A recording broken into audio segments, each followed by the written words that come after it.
Welcome to Looking Within, a podcast for the spiritual explorer in each of us. I'm Julie. I love to explore the inner life using contemplative practices, and I love to help others to do the same. In our time together, I hope you gain a sense of hope, meaning, joy, and love. As a Christian spiritual explorer, I hope to offer some thoughts to help you see God's presence and activity in ever-expanding ways. As you listen, ponder, and experience the divine, feel free to use the spiritual perspective you are most comfortable with in our practice today. Now, let's begin.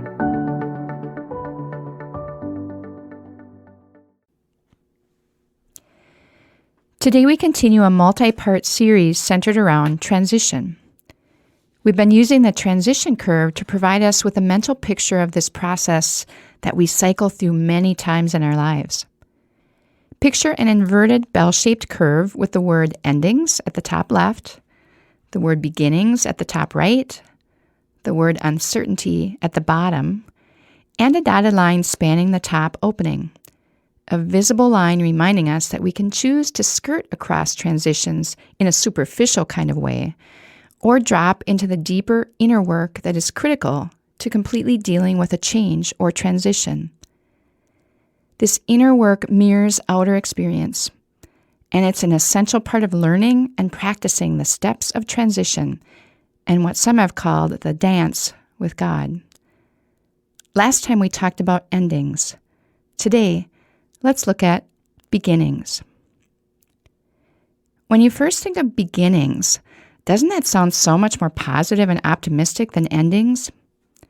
Fairly often, this is exactly the case.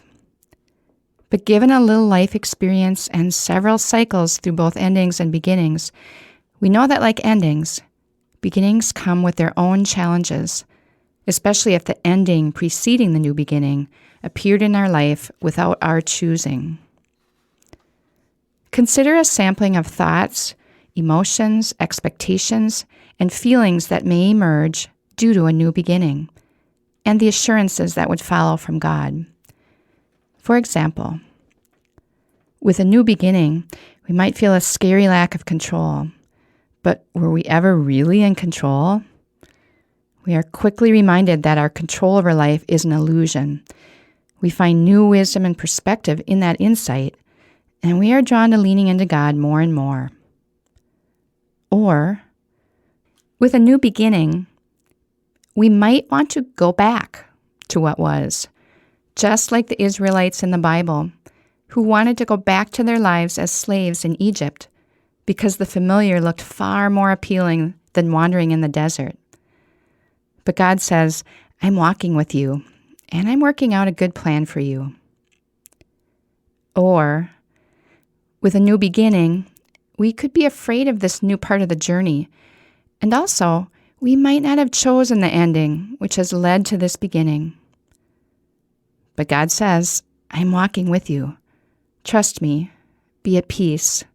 Don't be afraid. Or, with a new beginning, we might have misgivings, thinking, am I able to do this? Will the new people I'm meeting like me and think well of me? But God says, be assured that I'm walking with you. Be yourself. I'll give you strength.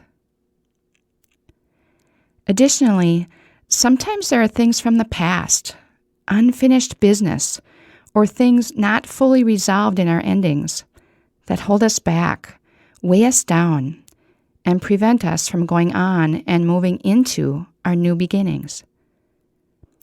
Recall that if left incompletely attended to, more and more unfinished inner work is accumulated, making it even more difficult to work through any of our next transitions. Some areas to consider in this regard include: has failure to forgive something or someone from the past kept you from making a good new beginning? Do you need to ask forgiveness from someone you've hurt or offended? Is there a story from the past that needs to be reshaped so that you can begin again? Do you need to say goodbye to someone or tell someone what they've meant to you? Do you need to say goodbye to some part of your life so you can move on? I'm realizing that beginnings are much more complex than I had at first imagined.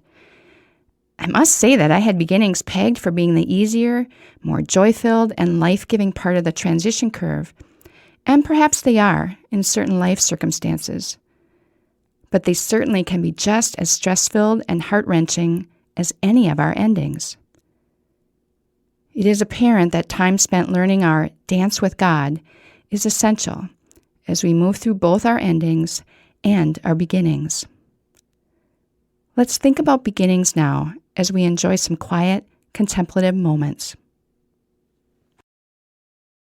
In this quiet space and time, I'd invite you to gently close your eyes. I'll sound the Tibetan singing bowl, which will call you to look within. As you're listening to the bowl's reverberations, take 3 deep breaths. Then let your breathing return to normal whenever you'd like. Hear the sound of the bowl now. Let it center you. Let it remind you that God is here with you.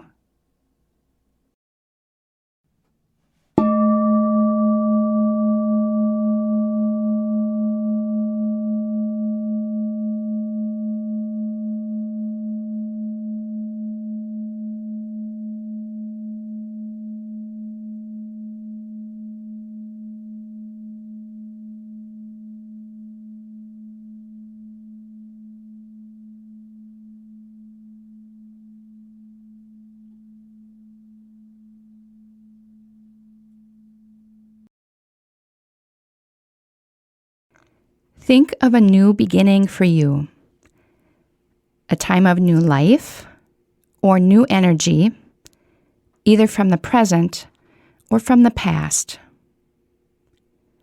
Did you choose this particular new beginning? What emotions, thoughts, feelings, expectations, or doubts did you experience in this new beginning? What made you afraid, or what made you excited as you launched into this new phase? Was there anything unfinished from the past that held you back from moving freely into your new beginning? Now that you're here, part way or well into your new beginning, what lessons are you learning? And what lessons are there to be learned yet? Examine your new beginning from multiple angles, and I'll be back with you in about 3 minutes.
I'd invite you now to take a few deep breaths in and out, in and out. Let these breaths fill you with strength and energy. Hear me sound the Tibetan singing bowl, and as the sound of the bowl reverberates and slowly dies away, you can gently open your eyes, remaining still for a moment longer.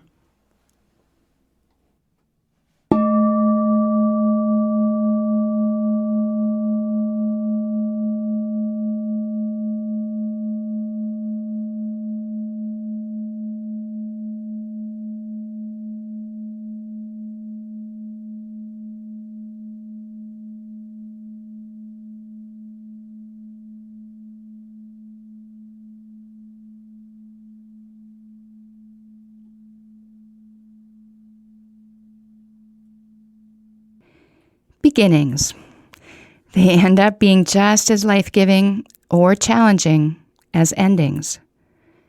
With a new beginning, life is restored, but different. It may even take time to recognize the new beginning, but we're encouraged to stand with Jesus, to just be where we are, sometimes being in Good Friday, waiting for Easter to come. We become different people in transition, transformed people. Our minds learn to stop seeking to control and figure everything out, and our hearts are cracked open to God's presence and leading.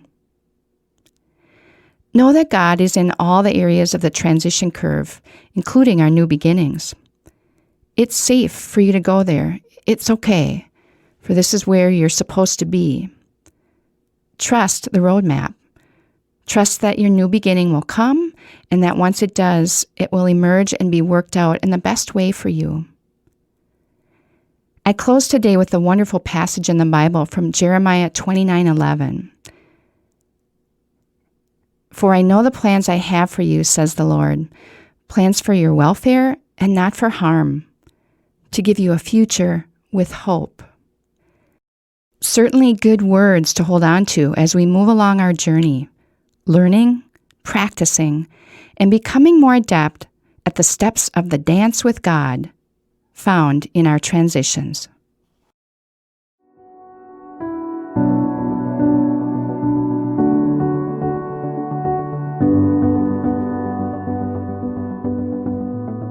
Thank you for making time for your inner self today.